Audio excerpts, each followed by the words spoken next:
what's it like to kind of have to start preparing for a team like the Eagles, especially with the pass rush that they have without your right tackle and whatnot? Yeah, obviously the Eagles team, a lot of great players up front. I think their play speaks for itself, but we're going to keep that same mentality of adapt to whatever happens and next man up mentality. So it's whatever happens. We can't control a lot of it. We can only hope to improve and move forward. You've been through this where you had to be a high risk contact before, so you kind of know what those guys are going through. Are you pretty optimistic that if all goes well that you'll have them back for the game on Absolutely. Sunday? Yeah. When you're sitting there at home, you want to be at practice, you want to be with everybody, but it just, to me, it kind of makes you lock in a lot more mentally because you're not getting the physical reps. And with the guys that are in the protocol right now, I think they'll handle it just as that is. Thank you. Thank you, Mary Kay. Next up is going to be Jake Trotter. Yeah. Hey, Baker. It looks like there's rain in the forecast for Sunday again. We'll see what happens. But what is it like for you playing in these kind of weather games? When it's that brutal outside, you have to change your mentality at all. Is there any part of you that enjoys playing in those kind of conditions? And then your thoughts on the potential of like another kind of horrible weather day. I don't know if the forecast has as much wind as the past two, but I enjoy seeing how everybody handles it. Everybody has to deal with the same conditions, so if you can adapt and handle it the best way possible, then great. And so that's my mentality going into it, week in and week out. It's just take care of the ball. The teams that make the least amount of mistakes in those types of games and control the ball, and just kind of stay as efficient as possible. It's a big field position game. When you have games that weather affects it that much, one first down when you're backed up to maybe change the field position when you punt the ball, just to really kind of control that and play chess and not checkers. Thanks, Jake. We'll go to Scott Petrick for our next question. Hey, Baker, you mentioned the Eagles pass rush real quickly. What stands out about it, specifically Brandon Graham? What makes him so good? He's a very experienced player. I just think he's extremely smart. His talent, physical talent, he can kind of do it all. It's very quick, but he recognizes plays and schemes quickly. And I think you mix that with physical talent. It's a pretty great combo. And then obviously Fletcher's play speaks for itself. He kind of gave me my welcome to the NFL moment, rookie year in a preseason game. Tossed me like a rag doll. So I'm familiar with Fletcher. Thanks. Thanks, Scott. Next up, Steve Dorshik.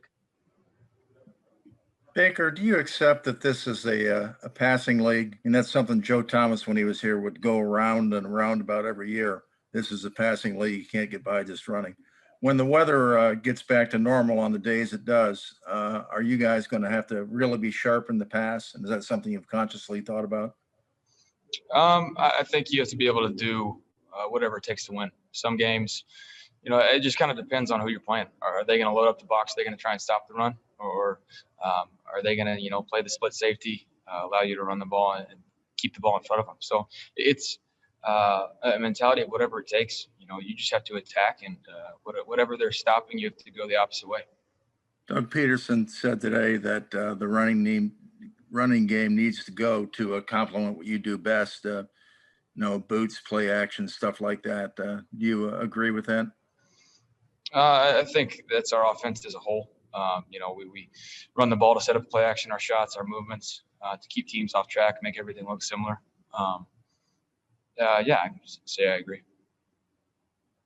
Thanks, Steve. Nate Orrick, we'll go to you. Hey, Baker, I know you said taking care of the ball is your mentality in these weather games. How much did it mean to you to get out of the game Sunday without any turnovers? And is there anything you learned about yourself through the past couple of games? I mean, not to say you've never played in weather. I know how windy it is how windy it can be where you played college ball, but is there something that you found in yourself or something that you've learned from these past two crazy condition games?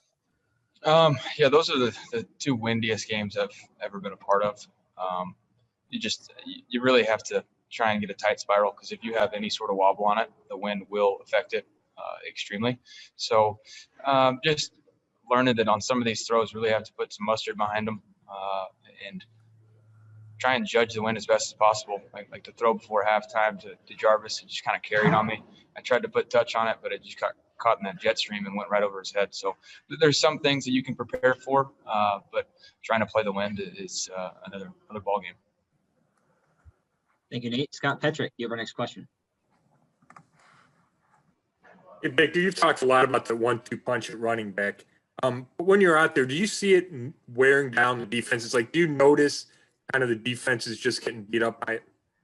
Yeah, no, you can definitely tell later in the games. Obviously, those guys breaking more and more tackles. Just the effort on defensive guys. You can tell the way they approach those guys, whether they're coming in with the same intensity or they're diving early and not wrapping up. So they wear on those guys in our O-line.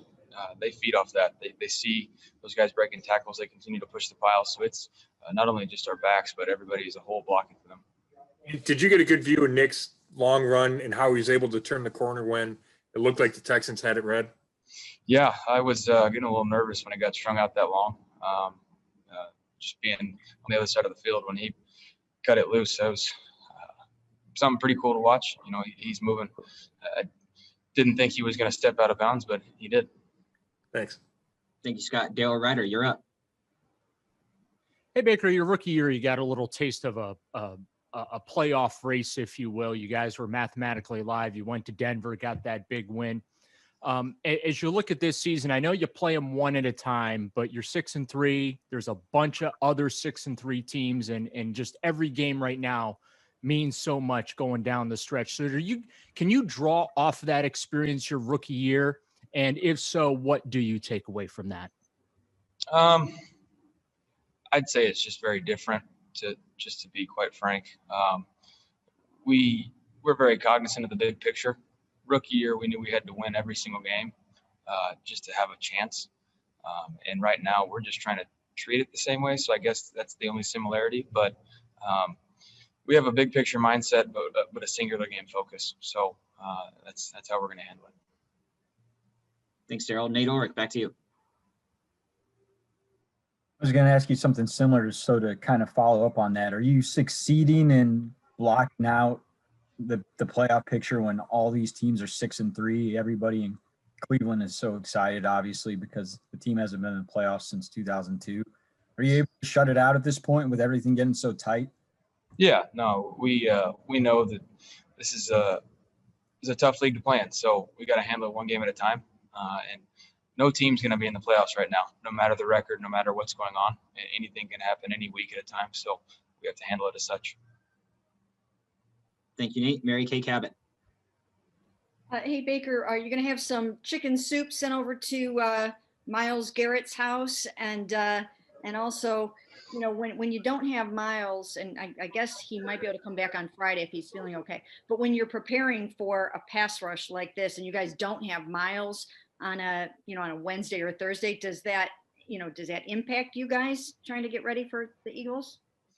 No, because at this point in the season, we're not necessarily going up against our guys as much during practice. But we just have to prepare like we're playing the best week in and week out, like we always do. But yeah, I'll send Miles some soup and maybe some poems he can read up on. Thanks. Thank you, Mary Kay. Tom Withers, you have our next question. Thanks, Rob. Thanks, Baker. I hope you can hear me okay. Going back to what Scott asked you about the running game, there was a time when Oklahoma quarterbacks had to be able to run it better than they could throw it. But in terms of what you guys can do now with the Browns, does that fire you up, Baker, when you see Kareem and Nick doing what they're doing and the line opening holes and just the chains moving? I know you want to throw the ball, but does the running game pump you up as well? 100%. It's whatever it takes to win. The stats I could care less about. The one stat that I care about is wins and losses. So, and our running game is something special when we get it going, and we have to continue to improve that. And we got back on track a little bit on Sunday, and we need to continue that and continue to improve as this year goes on, because it's such a vital part about our offense, but also our team. You talk about controlling.